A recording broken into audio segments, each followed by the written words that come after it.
नमस्कार, आदाब। मैं हूं नबील अख्तर और मैं आपके लिए लेकर आया हूं कार्यक्रम आपकी बात आपके साथ। दोस्तों, हमारे इस कार्यक्रम में साहित्यकार, शायर, समाज सेवी और अब आए हैं एक पॉलिटिशियन, एक ऐसे पॉलिटिशियन जिनको आपने अक्सर छोटे पर्दे पर बाबा रामदेव और अन्ना हजारे की टीम के साथ देखा होगा। जी हां दोस्तों, हम बात कर रहे हैं मुफ्ती शमून कासमी साहब की। इस समय हमारे स्टूडियो में हमारे साथ मौजूद हैं। आइए उनसे करते हैं उनके ही जीवन पर कुछ बातचीत।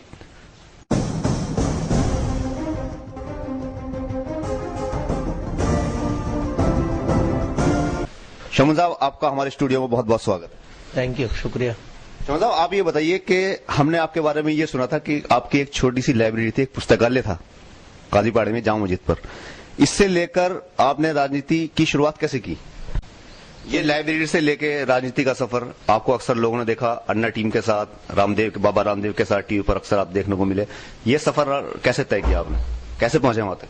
देखिए, सबसे पहली बात तो ये है कि मैं इस देश की गंगा जमनी तहजीब और यहाँ के भाईचारा जो हम लोगों का है वो मुझे विरासत में मिला है।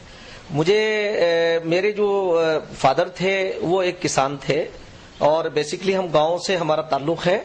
और हमारे गांव में एक हमारे जो चाचा थे, जिन्हें हम चाचा कहा करते थे, एक सलेमपुर गांव है, वहां के रहने वाले थे, तो उन्हें हम चाचा कहते थे। और एक पंडित भगवती प्रसाद, जो मिर्जापुर हमारे बराबर में गांव है, रेहरा मेरा गांव है और उसी में मैं पैदा हुआ हूं।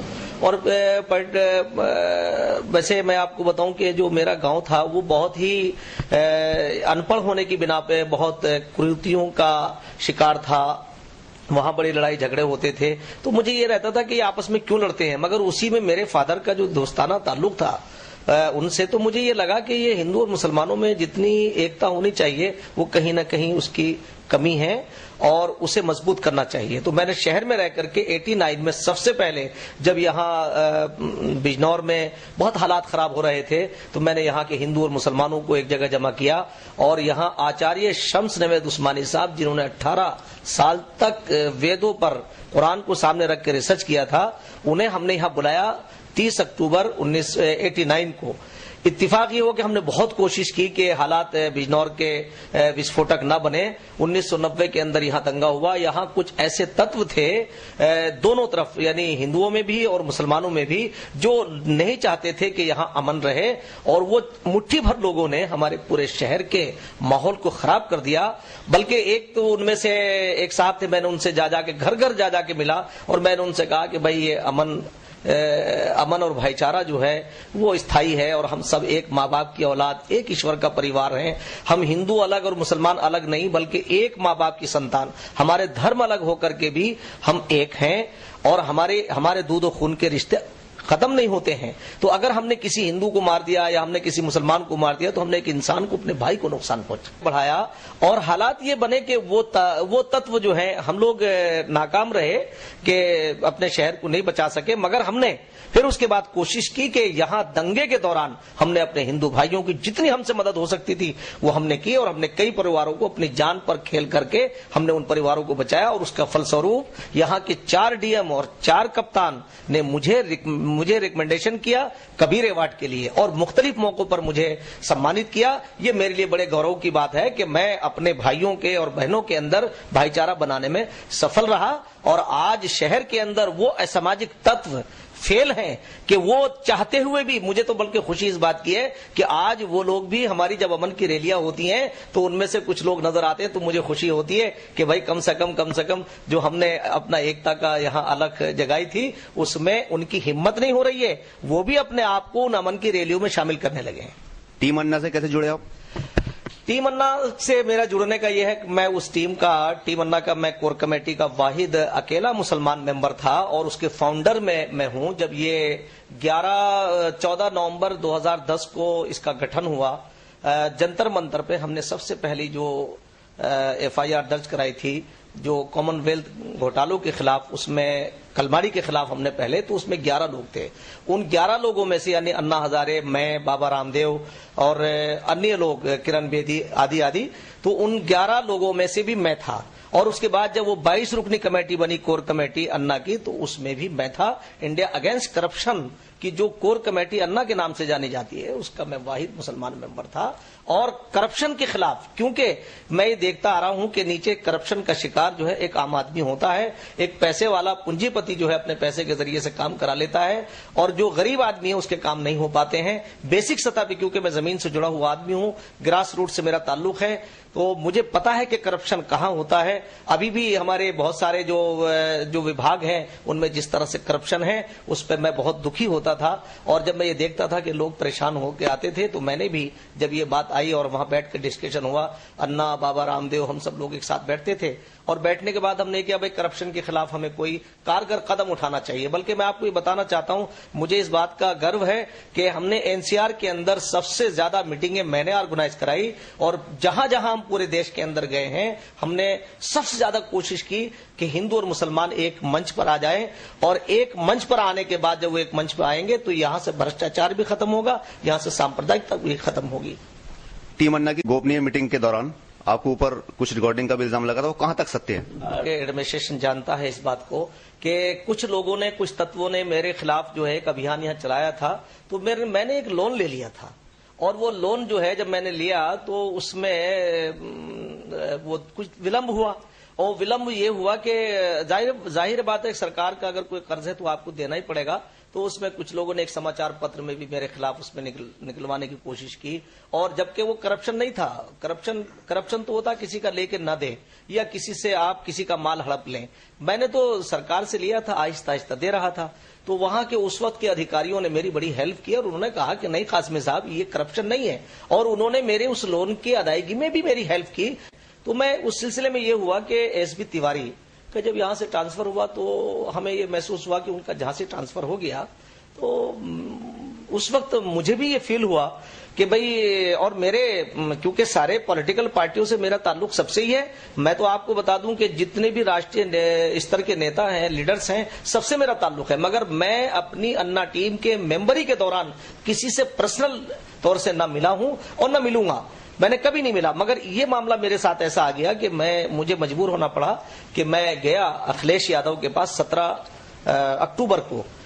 अक्टूबर को मैंने अखिलेश यादव से जाके कहा कि एक वो अधिकारी जो आपको सपोर्ट करते हैं, आपके लोगों को सपोर्ट करते हैं, गरीब लोगों की मदद करते हैं, आप उन्हें अगर इंटीरियर में भेज दोगे तो ये गलत है। तो उन्होंने फौरन मुझसे कहा आप क्या चाहते हैं? मैंने उनसे कहा कि भाई ये चीज ऐसे ऐसे है।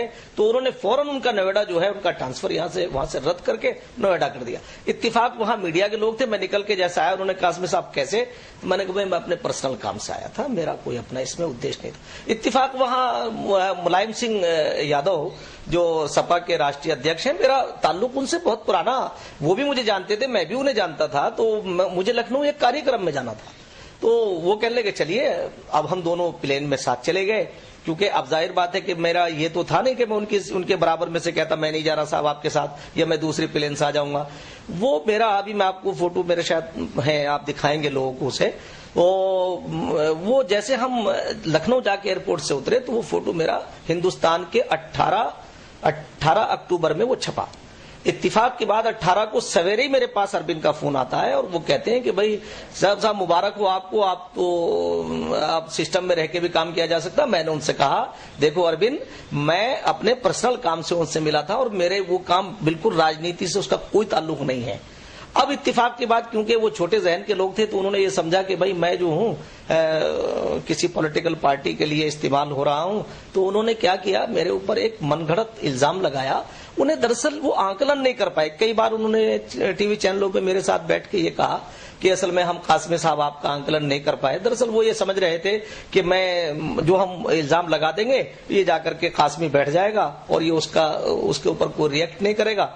और उन्हें इसका अंदाजा नहीं था कि मैं एक ऐसा नागरिक हूं इस हिंदुस्तान का कि मैंने हमेशा गलत काम के लिए गलत कहा है। पूरा शहर मेरी जानता है इस बात को कि अगर मेरे दोस्तों का, मेरे अपने लोगों का भी अगर कोई ग्रुप है और वो गलत काम करता है तो सबसे पहले मैं उनके खिलाफ खड़ा होता हूं। मैंने 1990 के अंदर जो मुस्लिम नेता यहां नेतागिरी कर रहे थे उन्हें मैंने बेनकाब किया था उस वक्त भी, और कहा था कि ये आपकी हरकत ठीक नहीं है। कि वो जब उन्होंने मुझसे कहा आप रिकॉर्डिंग कर रहे हैं, मैंने उन्हें अपने मोबाइल दे दिए।